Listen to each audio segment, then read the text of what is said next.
Welcome to Manager Tools. Today's show, The Coaching Dilemma, Part 2. Here we go.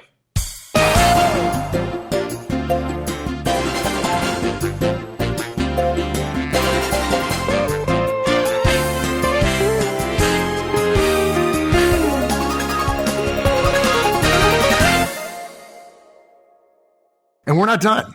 There's more, right? And I know this is hard for people. It's like, okay, we've got to understand these things. I'll tell you what managers said, and this was not mentioned in the recent conference I've alluded to, but it was about a year ago. Somebody said, Mark, that's not fair. And folks, I'm going to say this. I've alluded to it before. Probably get some mail, and that's okay. We respect that. The idea of fairness is a false standard for this situation. Fairness is often brought up. It's only fair to spend some extra time with Delta. And by the way, we want you to spend time with Delta, and we'll come to that. But the idea that you're going to spend extra time with Delta because he's failing is a false application of fairness. Now, look, folks, we love fairness. Mike and I love fairness. We agree with fairness as a general societal idea. No one should be treated unfairly. But the problem is not the idea. How can we argue with being fair?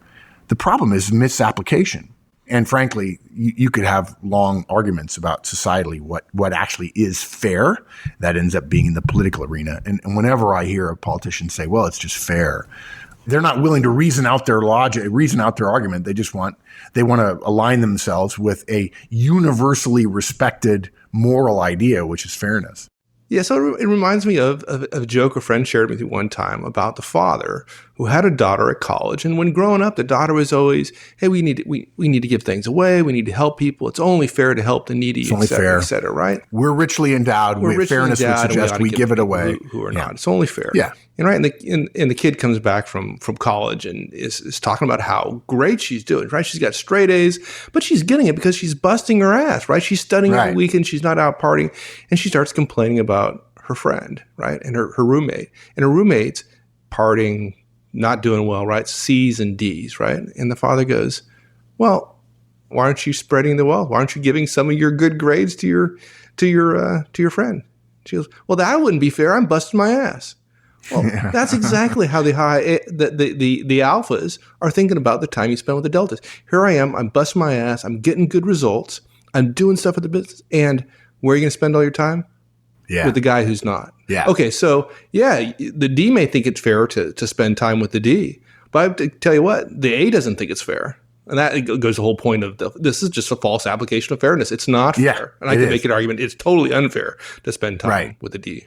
Yeah, what I would say about it is fairness to me is treating each person with respect, dignity, kindness, mercy if someone needs mercy in the workplace, those societally higher values that are so important that bind us all together. The things that are alike about us are greater than the things that are different about us. That's always been true about mankind. And I think I read something recently that every human being, 96% of our genome is the same. It's only 4% that's different. But those are the things that go to the general workplace comportment and so on, and being truthful and being kind and so on, and trying to be fair. But individual decisions about resource application, it's very hard to attempt to apply fairness without creating metrics and so on. And then you get into arguments about fairness as opposed to profitability and all those kind of things. But look, usually, folks, fairness is the object of rules we create. To make a game fair, we create rules to govern it. But the idea of fairness in management would suggest rules to cause managers to treat everyone the same. But look, one of the things that I feel very strongly about here at Manager Tools is a fundamental guiding principle is that everybody's different. This is a world of diversity. We believe in behavioral diversity. We believe in gender diversity and ethnic diversity. Diversity makes for better outcomes, okay? How does it make sense in a world full of diversity to treat everybody the same?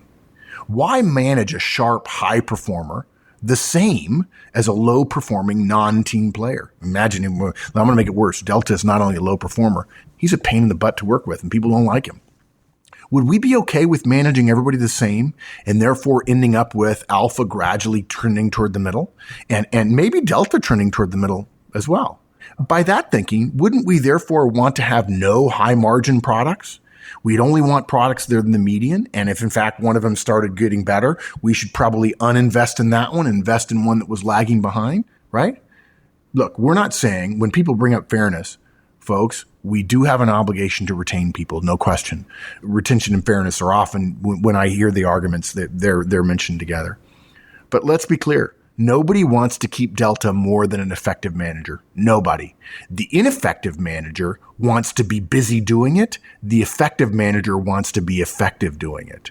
Do not for a moment assume that the manager who spends lots of extra time on Delta cares more about Delta than the professional manager who makes a more careful consideration and chooses to spend additional marginal time with Alpha where the output keeps the company profitable, and a profitable company is more likely to be able to have more time to save the Deltas of the world than an unprofitable company.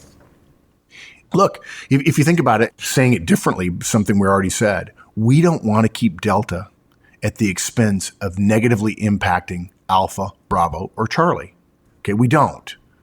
But spending time with Alpha doesn't automatically mean that Delta won't improve. It just doesn't mean that, okay? We expect Delta to improve because we treat Delta as a professional, and professionals feel an obligation to meet standards. And we're going to give Delta time, as you'll see when we talk about it in step 4. And look, frankly, there are far too many managers who aren't telling their directs clearly that they are below the line. We've already talked about that, right? And too many managers that aren't developing your relationships with them, which makes an enormous difference in terms of your ability to help them improve. Folks, let me say that again. Your relationship with each one of your directs gives you one of the biggest levers you have in terms of spending time with them. If you spend time developing a relationship with Delta, it will take you less time to help him improve and get him above the line than it would some other manager who simply is frantically trying at the last minute to save somebody. Okay. There are too many managers not developing relationships. There are too many managers not giving feedback, performance feedback about how people are doing. All of this not being done by a manager who says, I need to spend a lot of time on Delta, is like a store manager saying to me, you never know when we're not going to get a shipment of new products in. So let's order a lot of extra product this month. And then at the end of the month, he complains he's not profitable and he has a lot of spoilage. Spending time with Delta when you haven't done the other hard work of being a manager is wasteful, both tactically and strategically. Tactically for you with your team, and therefore indirectly strategically with the organization. Spending time with Delta has all kinds of negative impacts. And frankly, it often doesn't work if you're a manager without a relationship with somebody and without a plan on how to coach them. The conventional wisdom is built on addressing a problem that is created by the very behavior the manager is trying to fix. More time doing the wrong thing only makes the longer term problem worse. Yeah. That fairness thing, it strikes me a little bit. I don't think a lot of managers realize that when they spend a lot of extra time trying to save one, out of fear or fairness or lack of experience, whatever, they're sending an interesting message to others, right? If you do well, I'm going to ignore you. And if you do poorly, you're going to get a lot of my time. Okay, that's a good message. Talking about fairness. Yeah, spending time on Delta sends a message to Alpha that you took her for granted. Now, you might say, I didn't mean that. But remember, folks, communication is what the listener does. In this case, communication is what the watcher does. Do not assume that a top performer thinks of that as a lack of interference. They see it as you spending time on the squeaky wheel, and they see you not seeing all the things they're doing and not getting credit for them. And I'm not saying they're needy. I'm saying they expect for their performance to be noted, good or bad. You're spending a lot of time noting D performance. Why aren't you noticing Alpha's performance? You can't if you don't have a relationship. You can't if you're spending an inordinate amount of time on Delta. And by the way, let's make it even worse. A lot of studies show this. Bravo and Charlie notice too. We promise they're grumbling about it underneath their breath, and grumbling lowers performance. Okay. Out of Alpha, Bravo, Charlie, and Delta, what does the average manager pick, and why? Well, look, when we ask at conferences, you get a wide range, but the two big vote getters are Alpha and Delta.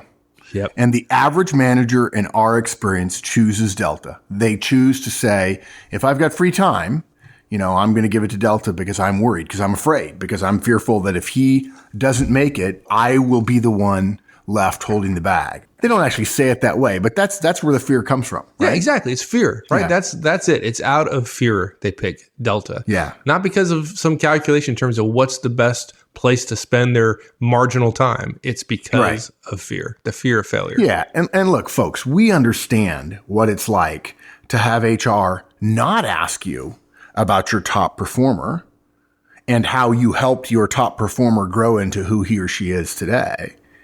And we know how it feels to have HR not ask what they can do to help you develop more of them. I mean, in all my years, I've never had an HR person saying, I'm paying attention. I'm really creating a relationship with this one manager. He produces top performers and I want to know what it is he does. In fact, I was just writing in a things I think note to all of our subscribers, all the people who are individual licensees get a weekly note from me about stuff I'm thinking that may not make it into a cast, but is of interest to me. And I read an article in Fortune recently. Ann Rhodes, the former chief people officer of JetBlue and Southwest Airlines, who now has her own consulting firm. I think it's called People Inc. And she was asked, give us an example of something you've done. She said, well, we went in and studied a particular hospital client and we paid attention to who the best people were at some jobs. And we drilled down into what it was that made them good at their jobs. And then we hired for those behaviors, and retention or turnover went from high double digits down into single digits. Well, okay, that's focusing on what's good, not trying to eliminate what's bad, not saying where are our mistakes and let's avoid those. Let's not worry about avoiding mistakes. Let's just go after the people who are successful. But HR, and look, folks, no offense to HR. I'd be happy to have an HR person write me a note and say, this is what we do. Here's how we pay attention to managers who are really good, who produce top performers. And this is what we do to share what they do with other managers so that other managers can create more top performers. But they don't do that. And we know what that's like when HR doesn't ask you, hey, how can we help you develop more top performers? Far too many HR people. And again, I don't mean to be digging on HR because there are senior executives who do this too. Far too many folks assume that the best performer is that way because of his or her individual ability. And they assume that poor performer, Delta, is not being helped enough by the manager. That literally failure is the manager's fault, but success is the individual achiever's responsibility. Exactly. The other explanation I hear often is, I don't need to spend a lot of time with Alpha. Like the last thing I want to do is overmanage her, right? Let her alone and let her hit home runs. Why? I don't want to get in her way. Yeah, exactly. But look, HR and other executives and other people who don't really know you or your team are wrong about this. They are. We know it's easy to leave Alpha alone. We know that the avoidance of consequences causes you to focus on Delta, but this is wrong thinking. Everybody focuses on the wink links. They focus on who causes complaints. And look, oftentimes people at corporate or people in HR or people in ER or people in OD want everybody to be happy. Which irritates me enormously. That's how we get cruise directors. They manage by exception.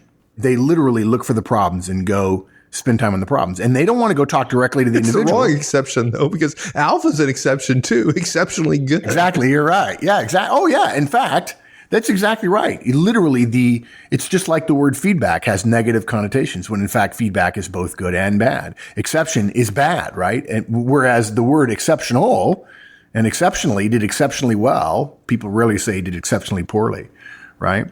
Right.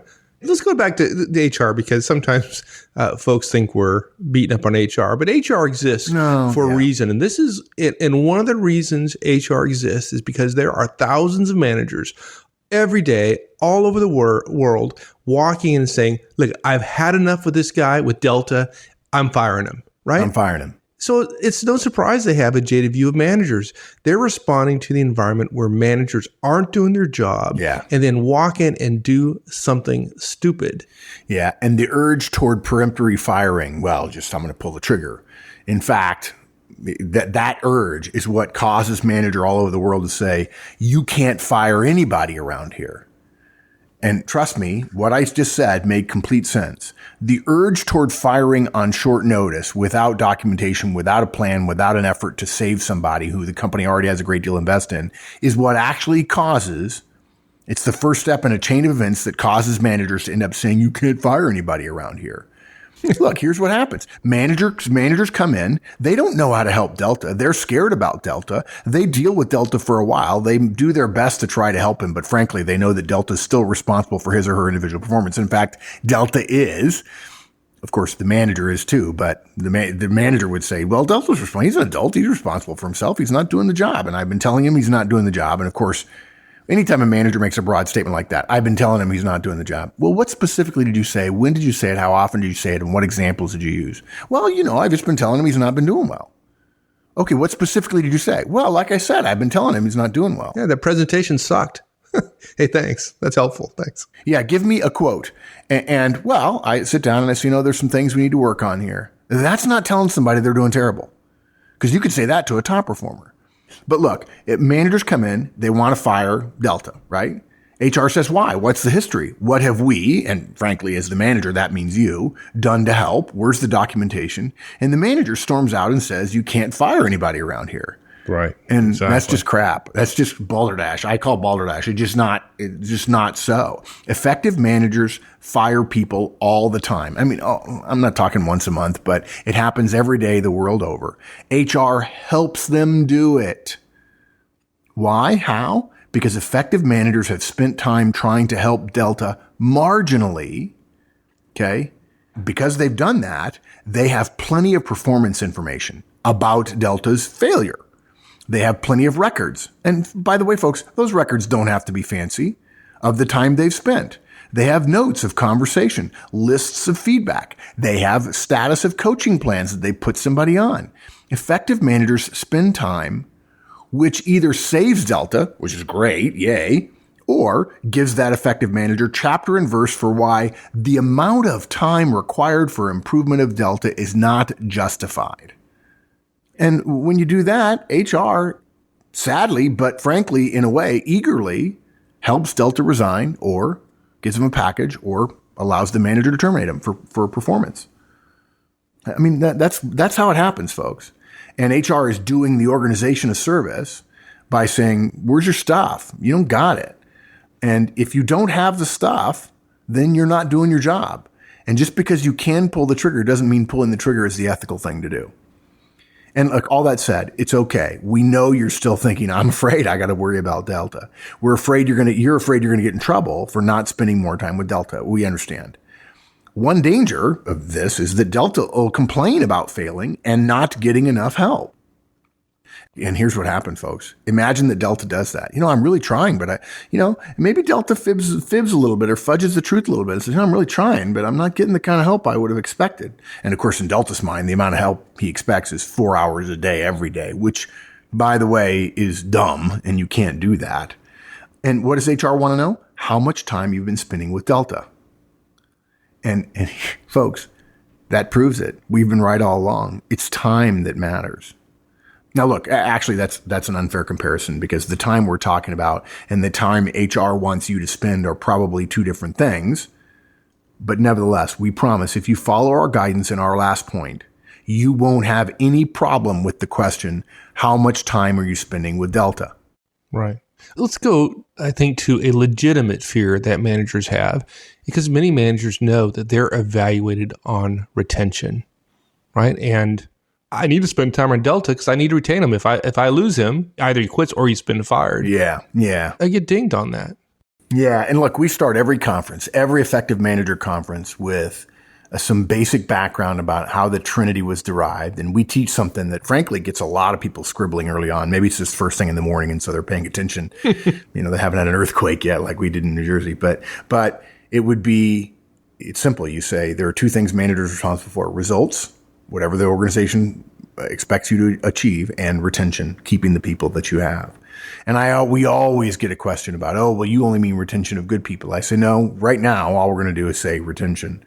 The problem is the idea that, I'm going to be evaluated on retention, so therefore I can't lose Delta. That's a false god to be idolizing. Yeah, folks, you are responsible for retaining folks, but only within the context of your limited resources, the primary one being time. going back to our aside earlier about HR and firing, you surely aren't expected to retain everyone if HR is going to help you fire someone, right? If they'll allow that to happen, then clearly they'll tolerate some amount of non-retention if in fact you can justify it. The issue is the average manager doesn't know how to help Delta. That's the real rub of this whole problem. You have to retain Delta, but you can't retain Delta if he doesn't improve, and you don't know how to help him improve, so you panic. And maybe to some degree, a little bit justified. Geez, why did they give me this responsibility and then not teach me how to do it? Well, that's why Manager Tools is here. So, frankly, what a lot of us do is we overcorrect. We spend lots of time, and unfortunately, it's really inefficient time, with Delta. And again, we understand why you do it. It is wrong. You probably didn't know that, and that's okay. And this cast is about getting you on the path of doing the right thing and spending time with Delta, but spending more of your marginal time with Alpha because that's where your performance comes from. Right. Okay. So we're not going to spend our marginal time with Delta. We're going to spend it with Alpha, your A player. Absolutely. The right answer to the Manager Tools coaching dilemma is to spend time marginally with your A player, Alpha, in this case. She's where you spend your extra time. Now, the key word, marginal and extra, we're going to come back to that. The most effective managers that we know organize for and spend time based upon their strengths and their team's strengths. That means investing more time in top performers than in your marginal or poor performers. At the end of a large enough sample, the effective manager will have spent more time with Alpha than he spent with Delta. If you have a choice to spend an extra half hour with someone each week, you spend it with Alpha. Did you say what you meant to say? What did I say? If you have a choice to spend an extra half hour with somebody each week, you spend it with Alpha. Is that what you think I said? Yeah, spend more time with your top performers than your weaker performers. Yeah, that's right. Look, think about it, folks. That's what you want your CEO to do, right? He would be spending time not with your marginal or smaller customers, but rather with your biggest customers. And folks, let's not do the whole customer thing with directs or customers and so on. That doesn't work. If you doubt it, yeah, I've never heard that before, but sure you have. Managers say, I'm serving my directs, and so they're my customers. They're the consumers of my managerial product. Okay. And, yeah. And then look, there are books that have been written that say everybody internally in your company is a customer of yours, which is just so not helpful because it implies an equality that just doesn't exist. But anyway, if you doubt this, trust us. This is what the best CEOs do. They spend a lot of time with customers. They spend the most time with their biggest customers. Think about it this way. What's a 1% improvement in your biggest customer's business with your firm worth to your firm versus a 1% improvement of a small customer's business? Right. Assuming that you can do that and time is relatively equal, then by definition, you would spend more time where you could get more results. And all this stuff fits together. And the key that makes it fit, the thing that maybe many of you are struggling after listening to us talk for years about one-on-ones and spending time developing relationships. Remember, we said marginally. The concept at work here that changes everything is that word marginally. Folks, we're not saying don't spend time with Delta. You have to spend time with Delta. You do. We recommend you have a one-on-one with Delta. We recommend, if you're coaching Delta, and we recommend you do, that if it goes to a 45-minute one-on-one because you really want to, fine, do so. But the issue is that so many of you are listening are saying, marginally time with Alpha, then I don't spend any time with Delta. Our guidance is only problematic for the vast majority of you who are listening, who don't do one-on-ones, who don't spend any focus and effective time with their directs individually. Okay? So we're saying that the Manager Tools manager, the Manager Tools certified manager says, I'm already spending time with each of my directs each week, which, by the way, in the land of the blind, the one-eyed man is king. It only takes a half an hour a week to really start developing a relationship over a period of time. You can't rush it and you can't fake it. Hey, by the way, folks, you can't complain to us that you don't have enough time to do one-on-ones with your folks and then ding us for suggesting that you don't spend marginal time with your deltas. Okay. I never even thought of it that way. That's right. They're going to box us in. Yeah. So look, you've got to spend time with everybody. And if you're spending a half an hour a week I think I'm probably stealing from later in the cast, but I'm going to be really blunt here, folks.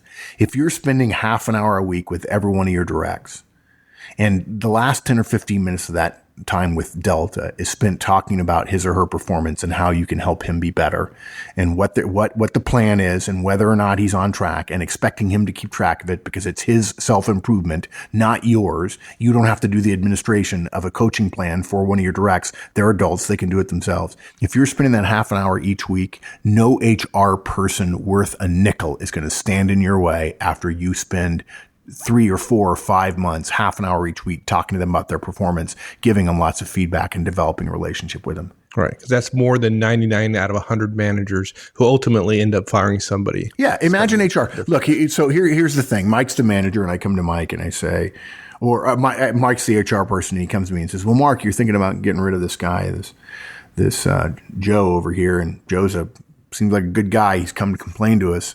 Can you tell me something? I said, sure, Mike. Listen, here's my file on Joe. I sit down with Joe every week. We meet for a half an hour. He gets 15 minutes, even 20 minutes if he wants it. In the last 10 to 15 minutes, I talk about where I think his performance is and what I think he needs to do better. Every once in a while, we have a chat that goes a little long, but generally the fundamental focus for Joe, because Joe's my Delta and Joe's a low performer, my focus is on getting his performance better. Here are my notes. Did you say every week? Every week. I've not missed in 6 months. Really? Every week, half an hour. I sit down with him privately. The phone rings and the email comes in, but I don't answer him. You can ask Joe. You can ask Robin, my A player, my alpha. She'll tell you every week, like clockwork. And it's on your calendar. You can prove to me that you're doing this. You can go look at my calendar right now. Yeah, look, you don't even have to look at my calendar. Here's the one-on-one forms that I spent with Joe. And here, if you'll see on the right-hand side on the form, it says notes I took about his performance and so on. On the left-hand side is the coaching we're doing on his issues of not meeting his quality numbers. I mean, he's got the quantity numbers, but his quality numbers are terrible. And he says he's doing his checks, but clearly he's doing them wrong. I've sent him some training. I've met with him. I've gone from normally with everybody else gets a monthly report. Joe, I have somebody in accounting, in operations accounting, who is giving me, taking time. It costs me a case of beer every month, and I get a weekly report on Joe. Please don't tell anybody that, because then everybody's going to want weekly reporting, even though most managers wouldn't know what to do with it anyway. And Joe looks at a weekly data-driven report about what his quality standards are. And I ask him every week, what are you doing to change that? What do we need to do to help you change that? And how are you working on the meeting with the other people who are better at it than you, and so on? How long have you been doing this? 4 months. 4 months. Every week. Yeah. Half an hour. You're talking to him about his performance. My conversation with Joe go long. So it's scheduled for 30 minutes. We're never done at 30 minutes. 35 is more likely. And sometimes it goes 45 minutes, which is embarrassing. I should be able to get it done in 30 minutes, but I don't. And frankly, I will not, Mike, I'm telling you right now, I will not hang my head if, God forbid, I can't turn Joe around. I mean, I'll hang my head if I have to let him go, but I'm not gonna be embarrassed when people like you or my boss's boss come down and say, what are we doing about Joe? And look, Joe's got friends at senior levels, but I'm going to be able to look at anybody and say, here's what I did. If you think I should have saved him, fine. Then okay, I didn't do my best, but I know I'm doing my best. Here it is. Here's what I'm doing every week. Here are the notes. Here's what we're talking about.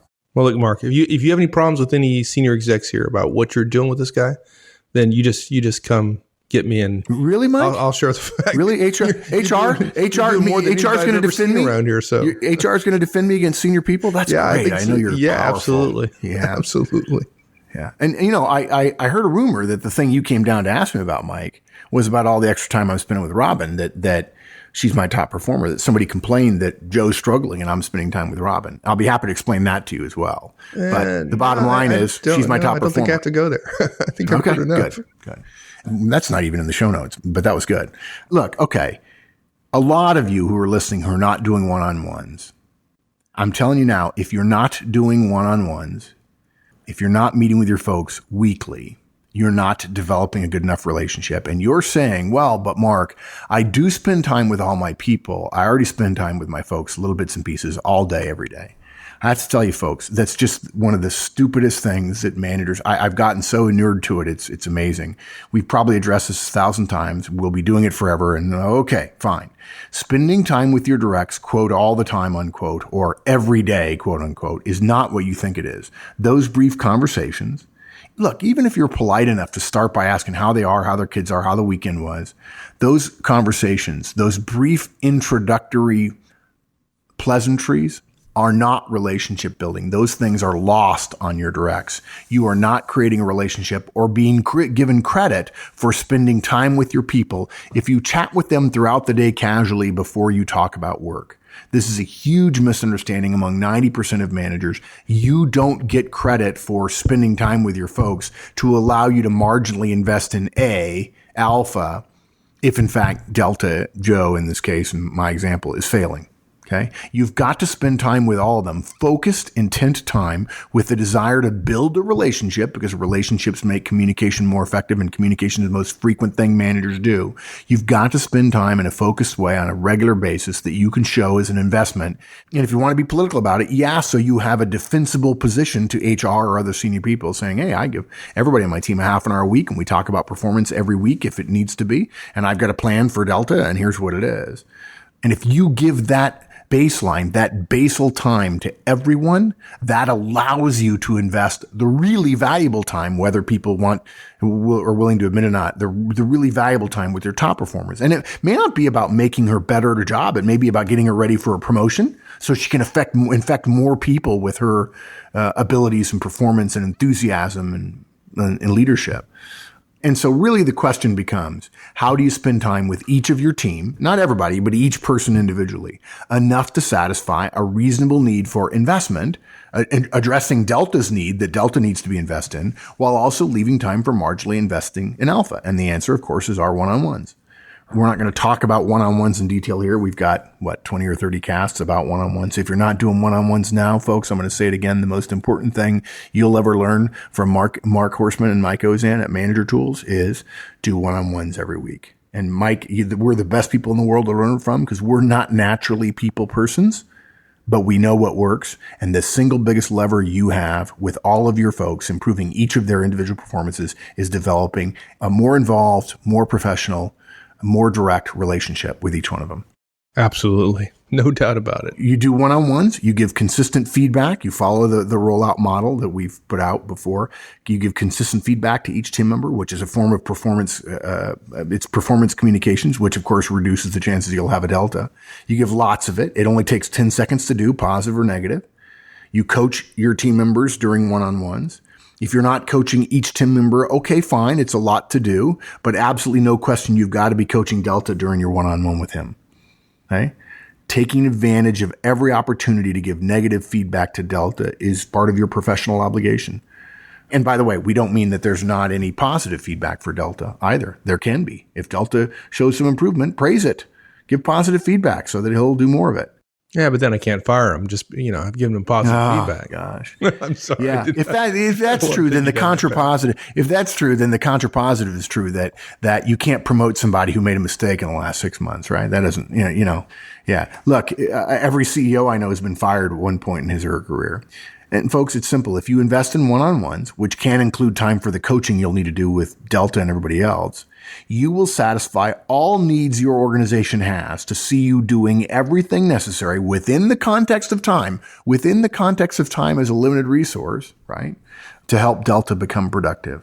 This leaves you free to invest yet still more time beyond your one-on-ones in alpha. And that's why alpha is the answer to how you spend your marginal time. And that's with your top performer. I was wondering, is a half an hour each week, is it enough for Delta? Should I be spending half an hour with everybody but Delta and maybe an hour? Is a half an hour enough with Delta? Yeah, it's enough. It's absolutely enough.